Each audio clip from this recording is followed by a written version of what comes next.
सुप्रभात बच्चों, God bless you, be happy. आज हम अपने वर्ग के अंदर तद्धित प्रत्यय को करेंगे। कल हमने कृत प्रत्यय को किया था, उसको अपनी नोटबुक में कर भी लिया होगा बच्चों।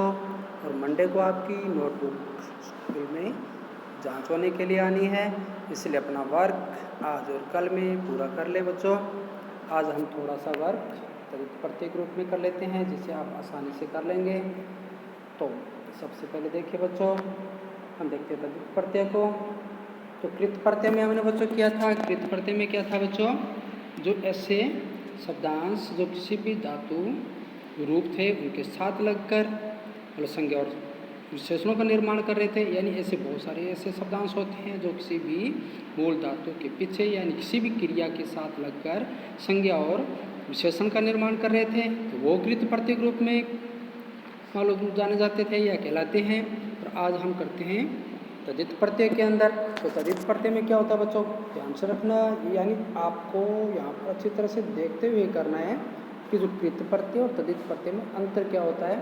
तो कृत प्रत्यय यानी जो क्रियाओं के साथ होते हैं, और तद्धित प्रत्यय वो होते हैं जो धातु रूप को छोड़कर, यानी जो जितनी भी क्रिया रूप है या जो धातु रूप होते हैं उनको छोड़ना है, उनके साथ कभी भी लगकर नहीं बनेंगे। अगर ऐसा लगकर बनते हैं तो वो कृत प्रत्यय कहलाएंगे, फिर वो तद्धित प्रत्यय नहीं होगा।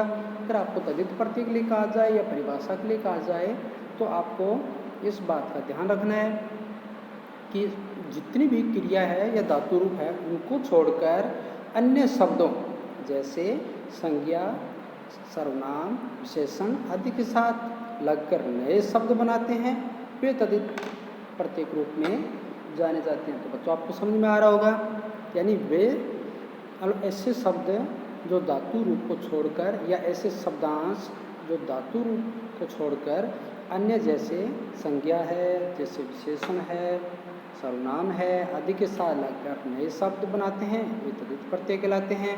उदाहरणतया उदाहरण के रूप में जैसे बंगाल प्लस ई, तो बंगाली बन गया। तो बच्चों को समझ गए होंगे आप, यानी जो बंगाल का है वो बंगाली कहलाएगा, यानी ई प्रत्यय लगाकर उसे हम बंगाली के रूप में जान सकते हैं। तो ये बंगाली शब्द है। तो बच्चों आप समझ गए होंगे ये किस प्रकार का शब्द है, ये एक संज्ञा है जो हमें उस स्थान की पहचान कर रहा है, बंगाल की पहचान करा रहा है यहाँ पर। तो इस तरह से हम कह सकते हैं कि ये एक संज्ञा शब्द है और इसके साथ में ई शब्दांश लगाकर बंगाली शब्द बना। तो यहाँ ई तद्धित प्रत्यय है क्योंकि यह बंगाल नामक संज्ञा के साथ मिलकर एक नया शब्द बना रहा है। तो हिंदी के तद्धित प्रत्यय उनसे बनने वाले कुछ निम्नलिखित जो शब्द हैं वो आप नीचे देख रहे हैं बच्चों। तो यहाँ बच्चों आप ध्यान देंगे कि जो आपको टिक मार्क किए हुए हैं, यानी जो गुण मार्क के रूप में दिया हुआ है टिक मार्क के रूप में, आप उन्हीं मतलब प्रत्यय शब्दों को आप लेंगे जो निर्मित शब्द बनेंगे, यानी प्रत्यय शब्दांश लेंगे और जो जितने भी निर्मित शब्द बनते हैं आगे वो आप पूरे के पूरे बनाते जाएंगे बच्चों। तो आपको ज़्यादा आपके लिए वर्क भी लोड भी नहीं पड़ेगा और आसानी से आप इसको परिभाषा को समझते हुए आसानी से आप इस वर्क को आगे से आगे करते जाएंगे बच्चों। तो आप यहाँ पर जैसे आ लगकर, जैसे भूख, तो भूख एक भाववाचक संज्ञा है और इसके साथ में आ लग जाने से, आ शब्दांश लग जाने से भूखा बन गया, यानी कि भूखा। तो भूखा भी एक उसकी जो प्रकार मान जो भाववाचक जो संज्ञा बन रही है वो हमारे सामने प्रकट हो रही है, यानी भूख एक संज्ञा है और आ लग जाने से भी उससे भाववाचक जो संज्ञा है वो जो प्रकट हो रही है। तो इसी प्रकार या उसमें विशेषता भी नजर, यानी विशेष रूप में भी कह सकते हैं एक विशेषता नजर आ रही है, यानी भूख का जो भाव नजर आता है उसमें एक विशेष लक्षण नजर आता है, इस तरह से उसको बन गया तो भूखा के रूप में। इसी प्रकार से प्यास जिसको लगी हो वो प्यासा, जिस पे मेल लगा वो मेला, जिससे हम बहुत ज़्यादा प्यार करते हैं वो हमारे लिए प्यारा होता है। जहाँ ठंड महसूस हो रही है वो ठंडा नज़र आएगा।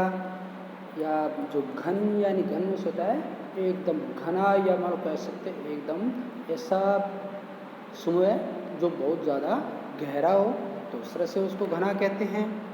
तो इस तरह से ये जो अनेक ऐसे प्रत्यय जो शब्दांश हैं वो ऐसे संज्ञा, विशेषण और सर्वनाम के साथ लगकर इस प्रकार के जो शब्द बनते हैं निर्मित शब्द, ये तद्धित प्रत्यय के रूप में जाने जाते हैं। तो बच्चों आपको समझ में आ गया होगा।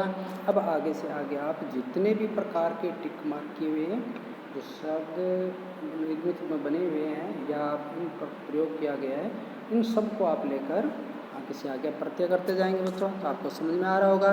इसी प्रकार चलते हुए आप ये कुल 26 या इससे आगे भी कुछ शब्द हैं, आगे 27 यानी कि टोटल 41 हैं। तो इसके अंदर आपको जितने भी ये 36 वाले तक वाला जो क्रमांक वाला जो शब्दांश है, यहाँ तक आप इसको करते हुए गिने चुने शब्द बन रहे हैं, शब्दांश बन रहे हैं, इनको लगाते हुए आप प्रत्यय तभी प्रत्यय के रूप में बनाएंगे बच्चों, तो आपको समझ में आ गए होंगे। यहाँ पर आपको कोई भी किसी प्रकार की कोई समस्या हो, वैसे आप थर्ड क्लास से लेकर ये प्रत्यय करते आ रहे हैं आप, तो यहाँ पर आपको जो कृत प्रत्यय हैं किस प्रकार के होते हैं और तदित प्रत्यय किस प्रकार के हैं, ये आपके लिए काफ़ी मोस्ट हो जाता है, इनको जानना काफ़ी मोस्ट हो जाता है, या इनको अलग छांट कर लिखना आपके लिए मोस्ट हो जाता है। किस प्रकार के जो निर्मित शब्द होते हैं वो कौन सा कृत प्रत्यय है और कौन सा तदित प्रत्यय है। तो कृत प्रत्यय मतलब क्रिया के साथ लगकर बने हुए, और तदित प्रत्यय जो संज्ञा सर्वनाम और विशेषण जो शब्द होते हैं उनके साथ ऐसे शब्दांश लगकर बने हुए जो निर्मित शब्द होते हैं वो तदित प्रत्यय के रूप में जाने जाते हैं। वो तो आपको समझ में आ गया होगा। यानी यहाँ पर उपसर्ग प्रत्यय हमारे लिए उनकी परिभाषा सहित जो कृत और तदित प्रत्यय के रूप में बन रहे हैं वो हमारे लिए काफ़ी मोस्ट है।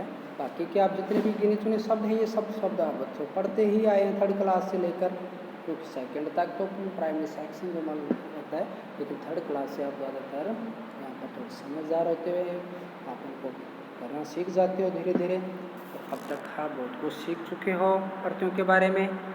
बच्चों आप यहाँ पर अच्छी तरह से इनको जो टिक मार किए हुए हैं इनको पढ़ते चलेंगे। फिर आगे हम चलते हैं संस्कृत के तदित प्रत्यय।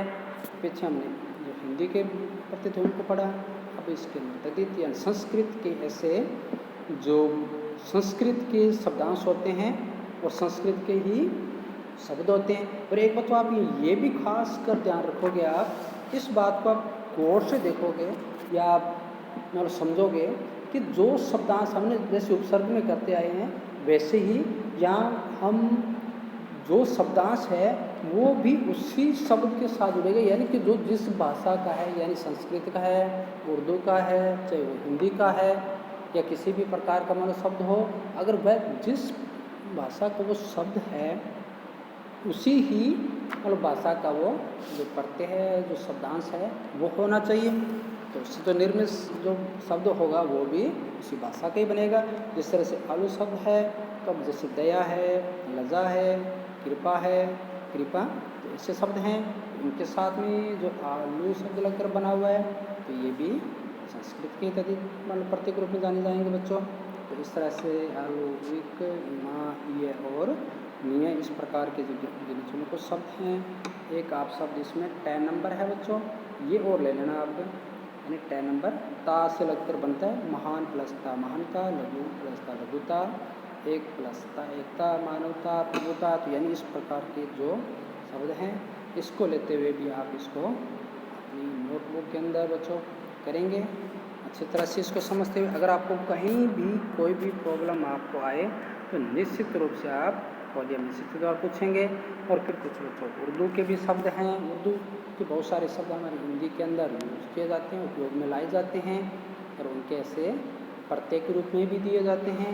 इनमें से हम गिने चुने ऐसे शब्द हैं जिनको हमने लिया है, जैसे अंदाज।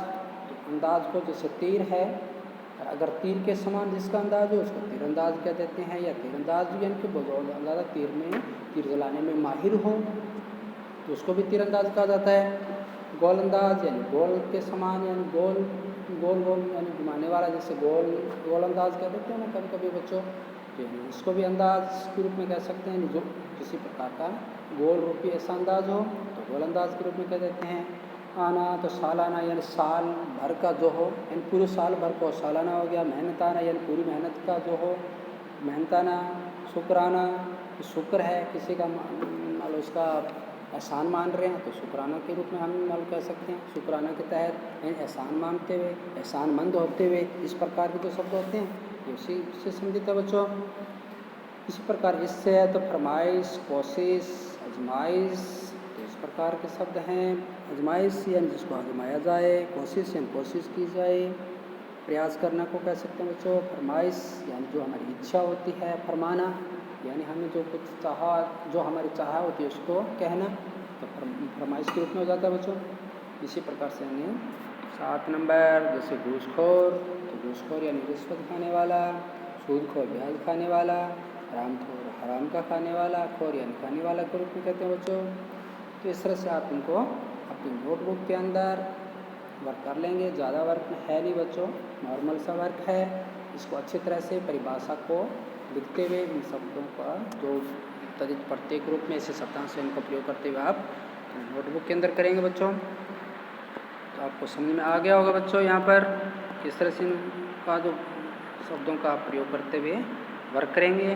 और कुछ और भी इसके आगे जैसे चीज, अफीम चीज, कलमदान, फेंकदान, इतरदान दान का, मंद का अक्लमंद, दौलतमंद जरूरतमंद, और बाज चालबाज, धोखेबाज और पतंगबाज। ये उर्दू के शब्द हैं, इनका प्रयोग करते हुए आप अपने नोटबुक के अंदर अपना कार्य करेंगे बच्चों। तो आपको समझ में आ गया होगा।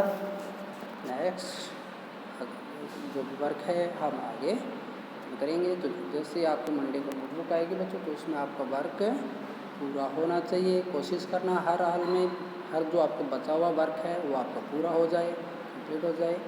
नेक्स्ट आगे हम क्रमानुसार आगे अपना अध्ययन करेंगे बच्चों। जय हिंद।